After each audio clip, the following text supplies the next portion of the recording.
What's up YouTube? I'm David and this is my 2003 Ford Econoline Camper van. Let's check it out.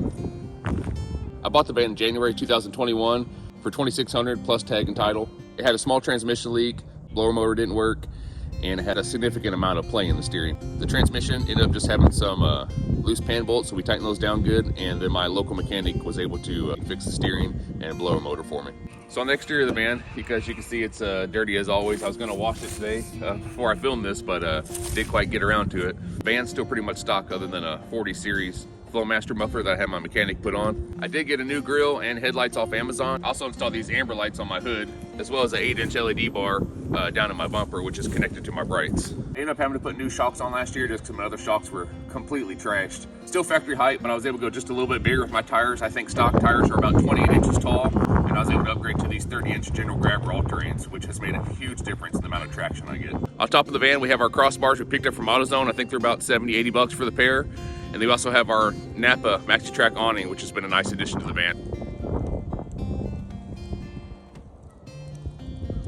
I've been a tattooer or tattoo artist for a little over a decade now. Actually, this month makes 11 years I've been tattooing. I have a beautiful wife and we have 4 amazing kids together. We actually plan on buying a bus and traveling full time for a year or two. But after we found out we were having our 4th, you know, life changed and we found ourselves settling down in small town Kentucky, just about 40 minutes outside of Louisville.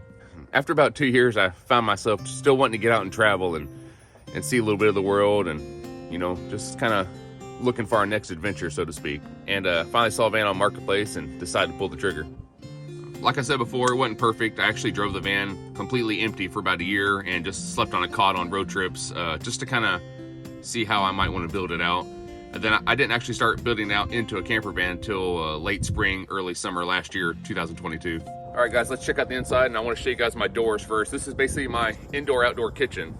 So I have my Coleman 2-burner stove stored over here. And then I have a little countertop in here for when I'm cooking inside. I can set my stove on there. And then when we're outside, we have this little flip-up table that we can set our stove on.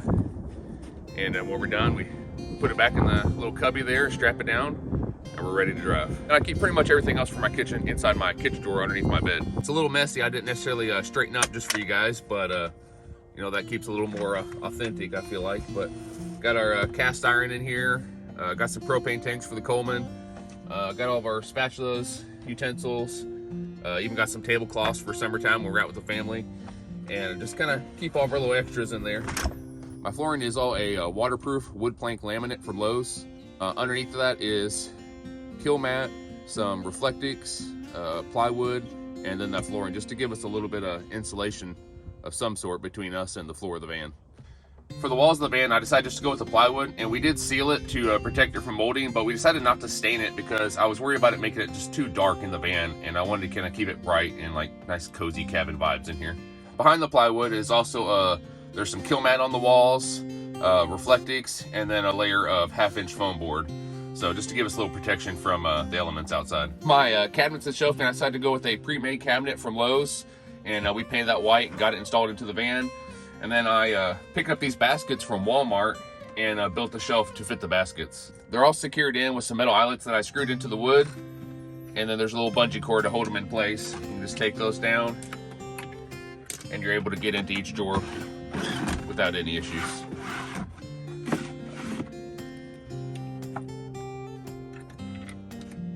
And my cabinet is a mess right now, like everything else, but I got some extra plates, stuff to make coffee, and I usually throw some snacks and things like that in there when we're hitting the road. I also have my jack ring mounted on top of my cabinet. I just have 2 little metal eyelets screwed in on each side and just a little bungee to hold it in place.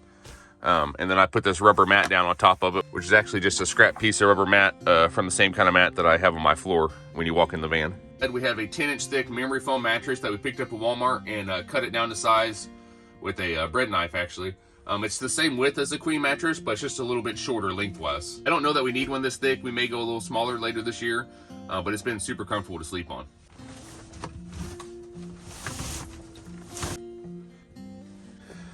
Under the van, we have storage for excess gear, which you can tell we still have plenty of empty space here. And then I actually have another one of those gray baskets. Keep things like jumper cables and a recovery strap and stuff like that in there. Stuff I don't need very often, but you still want to have in your van. On this side here, we have our electrical, and it's just a 12-volt fuse box. We get power to it from our jackery, and then you see some extra wires down there because I already ran the wiring through the walls to install a rooftop vent this summer. That gives us power to our lights, and it also gives us power to this USB port right here.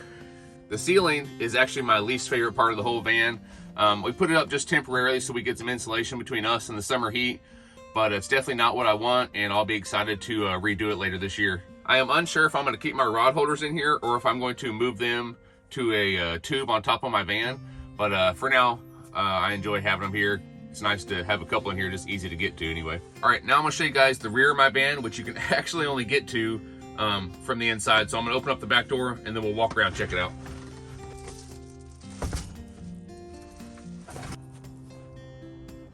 All right, in the back here, I built myself two 24-inch utility drawers, and each one holds about 100 pounds. And then we have a cubby on each side of those drawers for extra storage and easy access. And then I also have these DIY gear racks that I made out of some old dog kennels. And I just used some screws and a couple washers for spacers that left a little gap behind it so you can strap different gear to it. They're pretty empty right now still. I haven't had a need for it, but I plan on keeping like a first aid kit and some other things back here on these racks. You can also lift up the bed from the rear here. And that gives you access to some more tool storage and the cubbies on the sides if you needed to get to them. Well guys, the van's not 100% done, and it's definitely not 100% perfect. I wanted to go ahead and do a quick tour and kind of show you guys around a little bit, and just show you guys that, you know, it's okay if your van's not 100% perfect. Just get out there, enjoy your van, enjoy being outside. Thanks for watching, guys. I hope this video helped give you guys some ideas and inspired you to get out and enjoy your van and the great outdoors. If you like this video, be sure to hit that like button and subscribe to the channel, and I'll see you guys next week. Peace.